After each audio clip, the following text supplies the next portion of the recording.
फिर उल्टा जवाब। सवाल भी तो तुम्हारा उल्टा ही है ना, जब मुझे देख रही हो तो फिर ये कैसा सवाल बनता है? हर वक्त तपावा रहता है ये इंसान। कहाँ जा रही हो ये तो बताओ, खाना बन गया? जी खाना तो बन गया, बोले तो आपकी रोटी बना दूं? हाँ हाँ बहुत भूख लग रही, बस मेरी रोटी बना दो जल्दी से। ठीक है बनाती हूँ। अरे बेगम बात तो पूरी सुन लो। जी बोले। 3 रोटी बनाना, मेरी 3 रोटी, बहुत भूख लग रही है। अच्छा। बेगम साथ चाय भी चढ़ा देना, इससे पहले कि गैस चली जाए। सर में बहुत शदीद दर्द हो रहा है। अच्छा ठीक है। अच्छा सुनो, मैं नहाने जा रहा हूँ, मेरे कपड़े निकाल दो, तौलिया भी रख दो। तौलिया तौलिए की जगह पे लटका हुआ है और आपके कपड़े अलमारी में हैंग हुए हैं, निकालने जाकर। तो सुनो, मेरा मोबाइल भी चार्जिंग पे लगा देना, मुझे चार्जर मिल नहीं रहा था, अब 100 कर देना, इससे पहले कि लाइट चली जाए। अच्छा अच्छा सुनो। सुनाए।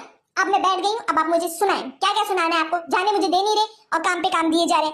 मैं मैं ये कह रहा था कि मेरी वो ब्लैक वाली शर्ट है ना, वो कल के लिए इस्त्री कर देना, कल वो पहन के जाऊंगा। अब जाओ अपना काम करो। कुछ और बता दीजिएगा, मैं वो इस्त्री कर दूंगी। वो ब्लैक वाली शर्ट मैली है। नहीं भाई नहीं, कोई और नहीं पहनूंगा मैं वही शर्ट पहन के जाऊंगा, तुम उसको धो के इस्त्री कर देना, मैं सुबह वही पहन के जाऊंगा। दिमाग तो सही है आपका। अब मैं खासकर वो शर्ट धोऊं सुखाऊं इस्त्री करूं क्योंकि आपको सुबह पहन के जाना है। अलमारी में कपड़े नहीं है आपके कपड़े खत्म हो गए।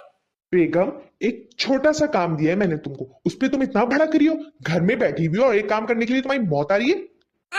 घर में बैठ के मैं कुछ सुकून से नहीं बैठी हुई थी। सुबह 8 बजे आप ऑफिस गए थे, आपको ऑफिस भेज के सोचा था थोड़ी घड़ी सो जाऊंगी, लेकिन नहीं, ठीक 9 बजे लाइट चली गई। अब लाइट चली गई तो मैं क्या करती घर में, मैं भी चली गई कि चलो ठंडा मौसम होगा सौदा ले आऊंगी। सौदा लेने चली गई, घर में क्या पकेगा ये सोचकर। चलो उसके बाद तो तुम्हें आराम मिल गया ना? काहे का आराम मियां, जब घर वापस आई तो फिर जो आप फैलावा फैला के गए थे वो समेटा। वो समेट के बैठी ही थी, फिर दोबारा लाइट चली गई, फिर सब्जी साफ करने लगी, फिर लाइट आई, फिर कपड़े धोने चली गई, फिर कपड़े धो के वापस आके सुकून से बैठी ही थी, फिर लाइट चली गई, फिर लाइट चली गई तो सोचा क्या करूं, खाना पका लेती हूँ। खाना पकाकर लौटी ही थी, लाइट आ गई, रोशनी हुई तो घर का हाल दिखा, ओ बिगड़ा हुआ, तो फिर पंखे बंद करके फिर सफाई करना शुरू कर दिया। आपको पता है हम औरतों के लिए पंखा होना ना होना बराबर है, क्योंकि हमारे आधे काम पंखा बंद करके होते हैं और आधे कामों में हमें पंखा नसीब नहीं होता। इतना कोई पसीना आता है ना, इतनी कोई गर्मी लगती है कि खुद की बदबू भी बर्दाश्त नहीं होती। अच्छा बस, पहली गर्मी की वजह से बहुत दिमाग खराब है मेरा, और दिमाग खराब मत करो। आपका दिमाग गर्मी की वजह से कैसे खराब है बताएं जरा। आपका यहाँ से ऑफिस का रास्ता है 25 मिनट, 25 मिनट जाना 25 मिनट आना, यानी गर्मी में 50 मिनट टोटल। और आपके ऑफिस में अल्लाह का शुक्र एसी है, ना गर्मी लगती है ना लोड शेडिंग का मसला। और वो जो 8 घंटे बैठ के काम किया उसको काउंट नहीं करोगी तुम? मान रही हूँ बाबा, आप मेहनत करते हैं, लेकिन हम भी करते हैं घरों में मेहनत, लेकिन आप लोग नहीं मानते। कम से कम आप लोगों को ऑफिस में इस गर्मी सर्दी का तो नहीं पता चलता। हमारे को देखिए गर्मी सर्दी लाइट पानी बिजली सबका अलग पता जाता है पूरा दिन में।